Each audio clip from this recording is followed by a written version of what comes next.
This week, 2024 campaign trail takes you to New York, where former President Trump spoke to the press outside hearings for 2 of the court cases he's facing. And to North Carolina, where President Biden and Vice President Harris were on the road, touting their administration's support for the Affordable Care Act. We'll also look at the latest ads from the 2 presidential campaigns and preview the U.S. Senate race in Montana this year. But first, we're in Oakland, California. That's the hometown of Nicole Shanahan, the lawyer, tech executive, and philanthropist independent presidential candidate Robert F. Kennedy Jr. announced as his vice presidential pick on Tuesday. Next, some of Mr. Kennedy's introduction of her and some of her first-ever political address. The Democrats and Republicans are trying to divide America. They tell us to hate each other, to mistrust each other, to accuse each other of treason, to warn us against these, in apocalyptical terms, that democracy itself is doomed if the other side wins. They turn families against each other. They turn neighbors against each other and friends against each other. They're trying to divide America, but Nicole and I will unite it. And that's our path to victory.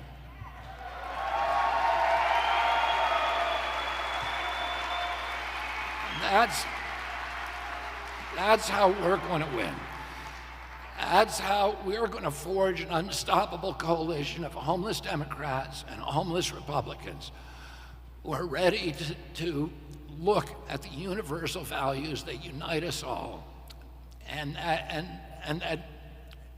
that every conscientious American wants the same way Nicole wants it and I wants it. All those things that I described: our love, our children, good food, good soils, moral authority around the world, the end of the warfare state, an incorruptible government. All of those things we all want. If we can only persuade enough Americans to vote out of hope rather than of fear, we're going to be in the White House in November.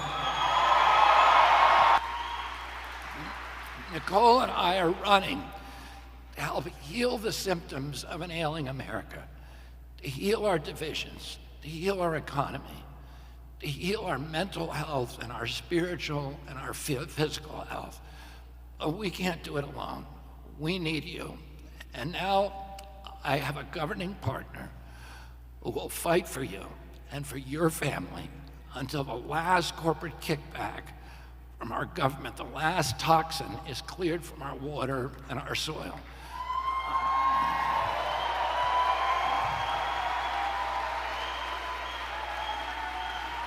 Until the last American child gets to live a healthy life and to pursue their own happiness in the land of the free, until the last censor is gone from our government.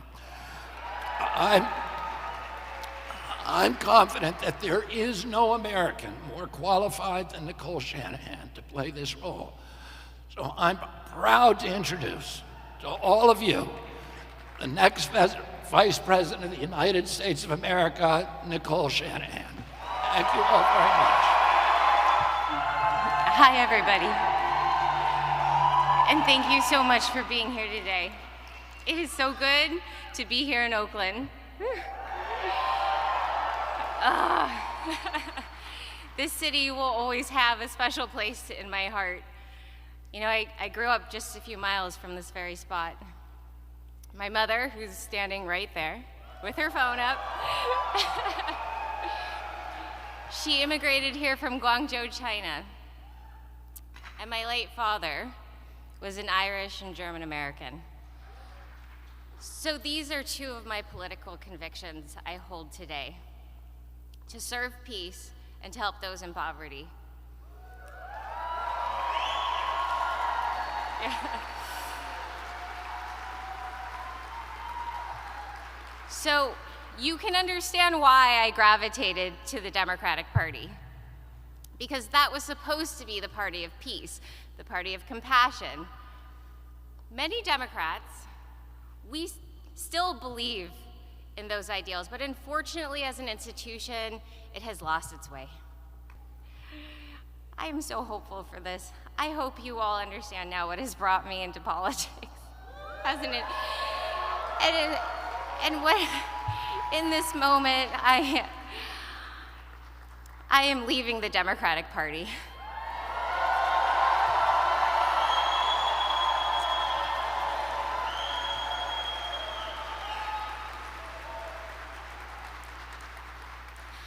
And I want to say two things about that. First, even though I am leaving the party, I believe I am taking the best ideals and impulses with me. The Democratic Party is supposed to be the party of compassion. It is supposed to be the party of diplomacy and science. It is supposed to be the party of civil liberties and free speech, and most importantly, the party of the middle class and the American dream. While I know many Democrats still abide by those values, I want to point out, and I've been in touch with many people in the Democratic Party, I do believe they've lost their way in their leadership.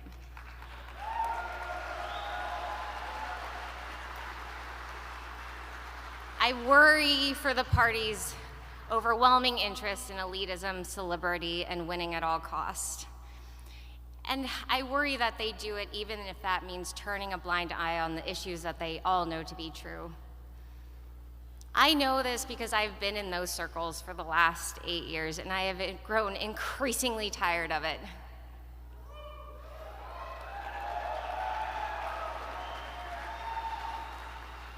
It wasn't until I met Bobby and the people supporting him that I felt any hope in the outcome of this election.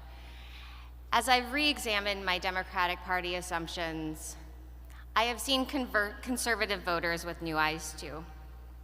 I have met farmers, I have met hunters who are some of the most staunch conservationists I have ever met, who understand ecosystems better than most. I have met mothers protecting their children who are searching every possible avenue for their health. And yet the Republican Party, like the Democratic, is letting them down because the actions of the party are diverting from the values that actually support individual freedom.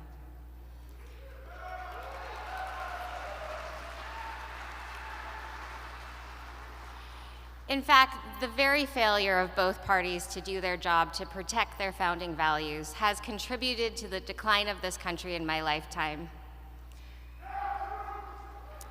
Maybe that's why I see so many Republicans disillusioned with their party as I become disillusioned with mine. If you are one of those disillusioned Republicans, I welcome you to join me, a disillusioned Democrat, in this movement to unify and heal America. President Biden and Vice President Harris took their campaign to Raleigh, North Carolina this past week, where they talked extensively about their administration's support for the Affordable Care Act. An Associated Press poll in February showed American voters trusted Democrats more than Republicans to address health care affordability concerns, something the Biden-Harris campaign is hoping to capitalize on. Next, some of the president and vice president's joint appearance in the Tar Heel state. But while President Biden and I are fighting to expand access to affordable health care, there are extremists in our country trying to take away health care coverage or make it more expensive. Extremists who want to take away coverage from our seniors by trying to cut Social Security and Medicare. They want to take away coverage for working families by trying to gut Medicaid. And they want to take away coverage from people with pre-existing conditions by continuously trying to repeal the Affordable Care Act. And across our nation, extremists attack a woman's access to health care and reproductive health care. They have proposed and passed laws that criminalize doctors and punish women, laws that threaten doctors and nurses with prison time, even for life, simply for providing reproductive care. Laws that even make no exception for rape or incest. The result is a health care crisis with real harm. The Affordable Care Act is the most consequential health care since Medicare and Medicaid, and that's a fact.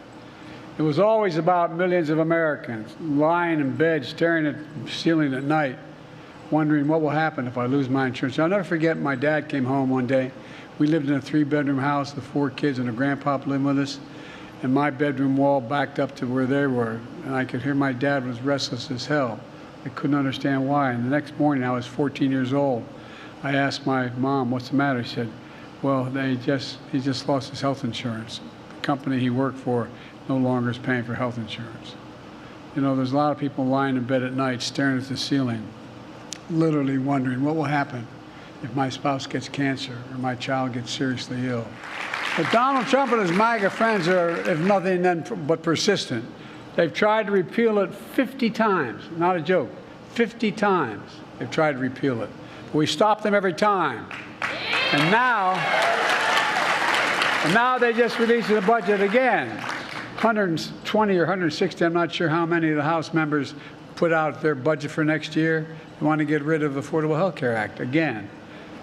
But I got news for them. We're going to stop them again. Look, Kamala and I have come back to North Carolina to celebrate the ACA and to remind all of us we can't take anything for granted.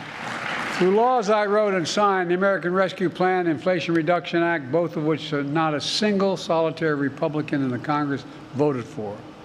I enacted tax credits to save an average of $800 per person per year, reducing health care premiums for millions of working families under the Affordable Care Act. Those tax credits expire next year. I'm calling on Congress to make that $800 expanded affordable health care tax credit permanent. Otherwise, millions of Americans with that coverage could lose their coverage. Folks, it's because we're making the ACA stronger, more affordable. ACA enrollment is breaking records. Today, everyone can get affordable coverage through the ACA.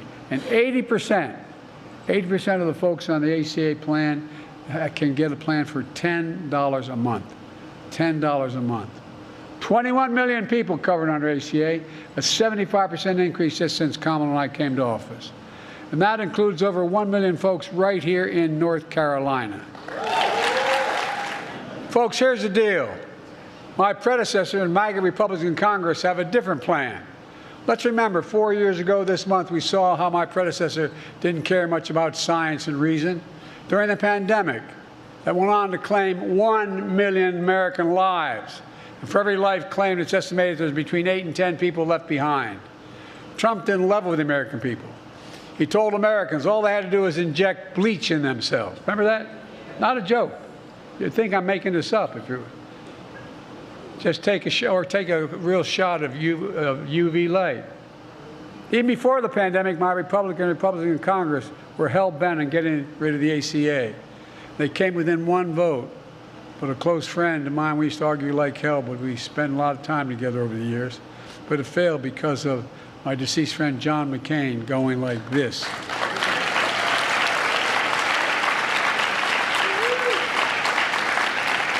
But even during the deadly pandemic, Trump and his MAGA friends in Congress wanted to get rid of the ACA, kick millions of Americans off their health insurance.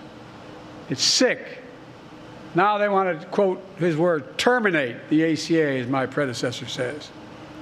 If that ever happened, we'd also terminate a lot of lives as well. But we're not going to let that happen, are we? We're not going to let that happen. Sticking on the theme of healthcare, the Biden-Harris campaign also released the following ad, highlighting former President Trump's opposition to the Affordable Care Act. Obamacare is a disaster. What we'd like to do is totally kill it. I hope that they end it. Obamacare is a catastrophe. It'll be so good if they end it.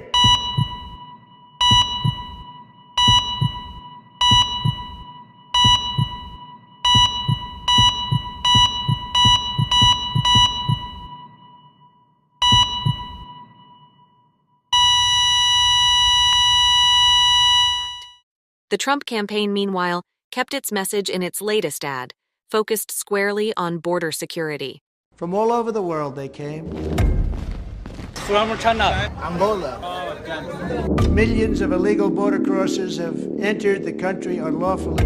Egypt. Cameroon. Colombia. They're coming by the thousands. Nobody could afford this, and even morally, it's so wrong. Venezuela.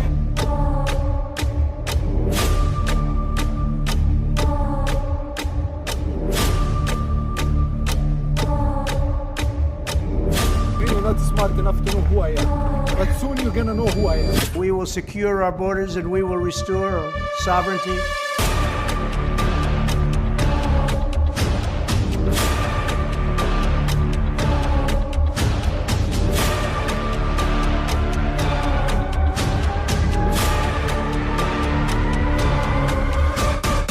They recognize the fact that Joe Biden is more favorable president for immigrants.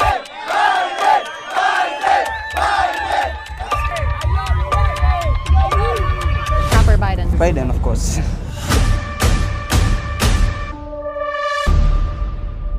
Former President Trump, the presumptive Republican presidential nominee, didn't hold any campaign events over the past week.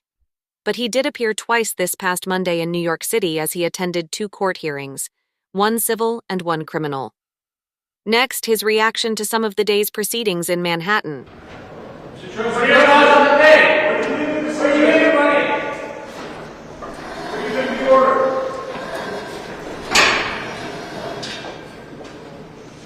This is a case that could have been brought 3.5 years ago.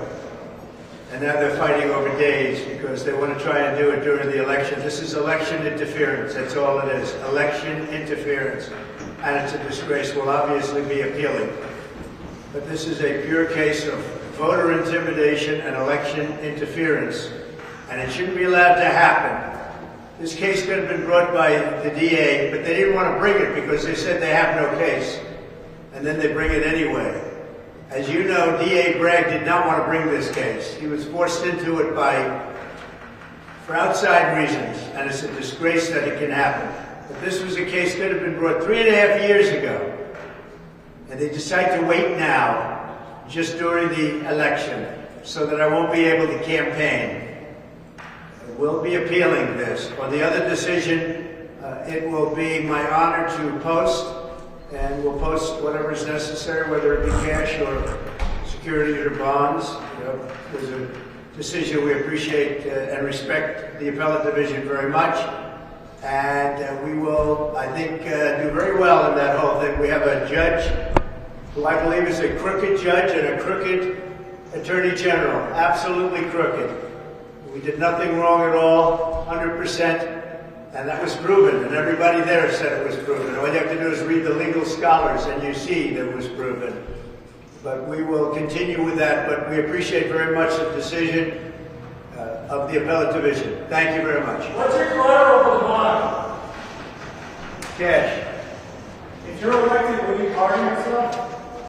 Next, a look at some of our conversation with Pete Maysmith of the League of Conservation Voters on our Morning Washington Journal program. He talked about the group's high marks for President Biden's environmental policies. What grade would you give President Biden on his climate change agenda? We'd give President Biden an A on his climate change agenda. He has done more to tackle the climate crisis than any president in the history of this country. It's exactly what the moment calls for. If you look at legislation like the Inflation Reduction Act, it's the largest, most significant piece of legislation ever passed in the United States, or actually anywhere in the world, to tackle climate change. It'll jumpstart and move us forward on the clean energy revolution, get us off of fossil fuels. It'll make our communities healthier and safer, and it's exactly what we need. There's other pieces of legislation, like the bipartisan infrastructure bill that addresses lead in water, puts a huge boost for electric vehicle charging stations. And then if you look at executive action, just last week, clean car standards, which will give Americans all around the country more choices for cleaner cars, save cost, and things like putting a pause on the export terminals of liquefied natural gas. All of these are important actions that this president has taken, and that's why he gets such a high grade on tackling climate change and just being a pro-environment president across the board. Young voters that care about the climate are not as enthused with President Biden's record. Here is A New York Times headline, many young voters bitter over Biden's support of the Willow oil drilling. Reminder viewers of the Willow oil drilling debate. And is there a concern on your part that young voters who care about this issue won't be voting for President Biden? Well, I think there's a concern that we need to engage young voters on this issue. That is undoubtedly true. And to be clear, we don't agree with this administration on everything that they did. We disagreed on the decision on that Willow project, which is in Alaska, and allowed for more oil and gas drilling. We don't think that was the right thing to do. But if you look at, say, protecting Bristol Bay in Alaska from drilling, that's an important step forward. If you look at this most recent action a couple of months ago to pause the permitting of liquefied natural gas export terminals, might sound kind of technical and wonky, but that's standing up to big oil. That's telling big oil, no, you can't get what you want. They're not used to hearing that. Communicating that type of action with young voters in particular is hugely important. That's something that we're doing. We're going to continue to do over the course of the next 225 days up until the election. Pete Maysmith, how much does the League of Conservation Voters plan to spend in this election cycle to get President Biden reelected? Well, for President Biden and pro-environment champs up and down the ballot, $120 million. That's more than we've ever done. If you look back to 2016, it was only $45 million. I think that increase in numbers speaks to a couple of things. One, the urgency of the climate crisis, the fact that we just have to tackle it. Two, that climate change has become more enmeshed in our politics in a deeper way. It's more important for many, many voters, including young voters, but not limited to young voters. And also because of the results that we've seen with this administration, the Inflation Reduction Act, the bipartisan infrastructure bill, putting us back in the Paris climate accords, pausing the LNG export terminals, the clean car standards, et cetera. Much, much more than just that. So what that says is people know that this pro-environment, pro-climate administration, there's so much more that they want to do, they need to do in a second term. And of course, we have to work to make sure that's the case, and that there's pro-climate majorities in the US Senate. There currently is. Keep that in place. But then, of course, change the leadership in the United States House is vital as well. Where does climate rank for voters' top issue in 2024? And has that ranking helped you in raising more funding that you can then turn around and spend on re-electing or getting pro-climate candidates elected? Well, for a number of voters, it ranks very high. Again, in particular, young voters, but not just young voters.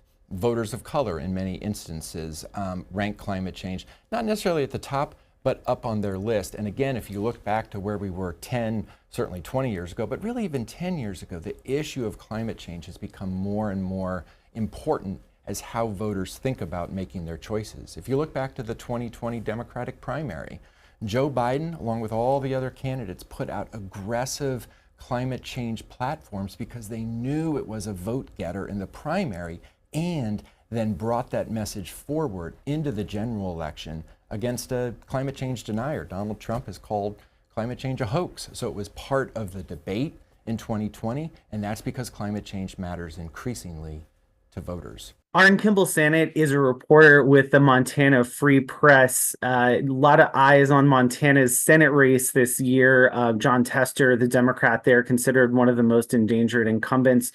Who is on the GOP side lining up to run against him? So the most prominent candidate that we have lining up to challenge Tester is a man named Tim Sheehy. He's a Republican, a businessman. He owns a aerial firefighting company in Belgrade, which is a suburb of Bozeman here in Montana. He hasn't been in the state very long, a little over a decade, which can sometimes be a live political issue in a state that really values multi-generational roots. But he is, as with many of the candidates recruited by the National Republican Senatorial Committee, which is chaired by Montana's other U.S. Senator, Steve Daines, he is independently wealthy. He's able to self-fundraise, and he is somebody onto whom voters can project their aspirations effectively. He has no voting record. He's never held elected office. He's never even run for office before. He's been in the GOP donor class for a few years. But this is his first foray into the limelight. Farther down the ballot, Brad Johnson, who's a former Montana Secretary of State and Public Service Commissioner, He's also running in the Republican primary, but I think most of the sort of institutional money and support and most people's expectations are pointing towards Tim Sheehy. Now, of Tim Sheehy and Brad Johnson, who's winning the endorsement game right now? Well, it's Tim Sheehy. I mean, Tim Sheehy has Trump's endorsement. I mean, I think that is probably the most important endorsement you could have in a Republican primary. He also has the endorsements of basically every other prominent statewide Republican in the state, such as Governor Greg Gianforte, Congressman Ryan Zinke, who, like Tim Sheehy, is a former Navy SEAL and has actually awarded Tim Sheehy a medal in the past. He has all of those folks lined up behind him, as well as I said, the national Republican sort of infrastructure. No diss to Brad Johnson. I think he's kind of a long shot candidate in this race, but he does have an interesting perspective. For those who are observing, part of the drama around Tim Sheehy's nomination was whether he would face a primary challenge from Matt Rosendale, who's a Republican hardline congressman from Montana, who had all but pledged to run for Senate and then ran for Senate for 6 days. And then when it became clear, basically, that the National Party and Donald Trump would do anything they could to stop him, he dropped out of that race. So I think that was the real kind of primary drama. Without Rosendale in the race, Johnson is there to try to provide voters a choice, someone who isn't, as he says, handpicked by the DC establishment. But I'm not sure how much that argument will really resonate with voters. Tim Sheehy certainly leads in fundraising and endorsements. And what are the issues that are really motivating Montanans this year? Well, this is 2024, so all politics are national. It's basically these same things. We have candidates who live thousands of miles away from the southern border who have already made their kind of, required Republican pilgrimages to Eagle Pass and whatnot. So people are worried, or at least I should say candidates are telling us that people are worried about border security, about fentanyl. Montana has long had a big issue with drug use. Fentanyl is kind of, I think, the drug du jour in terms of the popular discourse. So, and there's, of course, legitimate concerns there. People are talking a lot about that. Property taxes is probably one of the big local issues. This is something that realistically gets dealt with at the state legislative level, but it has really risen to the top as Montana wrestles with a pretty dramatic cost of living crisis in a state that has otherwise been not that desirable for people to move to until pretty recently.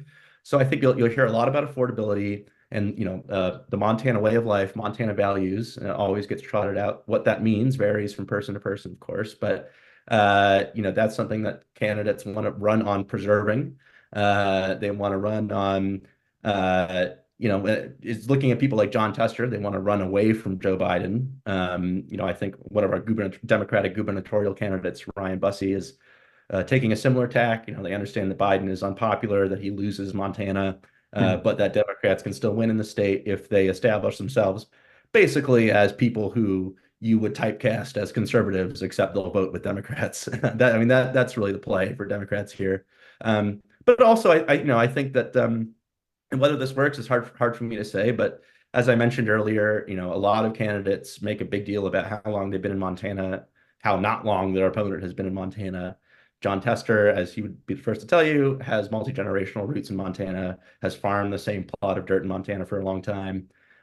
Tim Sheehy is like a rich tech guy who moved here not that long ago. And for some slice of the electorate who's really attached to that traditional image of Montana, that could be a compelling argument. But I think basically, especially for the Senate race, which is so national in its context because of the margin in the U.S. Senate, it's safe to say that most of the issues you hear on the campaign trail, at least from the candidates, are pretty similar to the issues you would hear from candidates in other tight races across the country. Oren Kimball-Stannett, reporter with the Montana Free Press. Thanks so much for your time and expertise. Thank you. A reminder, this program and all of C-SPAN's campaign 2024 coverage can be found online at cspan.org/campaign.